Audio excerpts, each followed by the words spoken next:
கடலோரங்களில் தினம்தோறும் ஏராளமான olive ridley கடலாமைகள் இறந்து கரை ஒதுங்குகின்றன.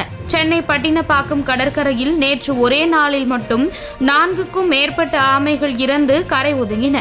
ஆண்டுதோறும் நவம்பர் முதல் பிப்ரவரி மாதம் வரை ஆமைகளின் இனப்பெருக்க காலமாக சொல்லப்படுகிறது. இந்த இடைப்பட்ட மாதங்களில் கடலின் ஆழத்தில் வசிக்கும் ஆமைகள் முட்டைகளை இடுவதற்காக திசை மாறி செல்லும். மேலும் கடற்கரைக்கு வந்து குழி தோண்டி முட்டைகளை இட்டுவிட்டு கடலுக்குள் திரும்பி செல்லும். இவ்வாறு செல்லும் ஆமைகள் படகுகளில் மோதியும் வலைகளில் சிக்கியும் உயிரிழப்பதாக கூறப்படுகிறது. தொடர்ந்து ஆமைகள் இறந்து வருவது சமூக ஆர்வலர்கள் மத்தியில் அதிர்ச்சியை ஏற்படுத்துகிறது. மேலும் மெரினா கடற்கரை முதல் கோவளம் கடற்கரை வரை தினம்தோறும் ஏராளமான கடலாமைகள் செத்து கரை ஒதுங்குவதால் அப்பகுதிகளில் துர்நாற்றம் வீசுவது மட்டுமல்லாமல் நோய் தொற்றுகள் ஏற்படும் வாய்ப்பு உள்ளதால் உடனடியாக அரசு இதற்கு உரிய நடவடிக்கை எடுக்க வேண்டும் எனவும் கோரிக்கை எழுந்துள்ளது.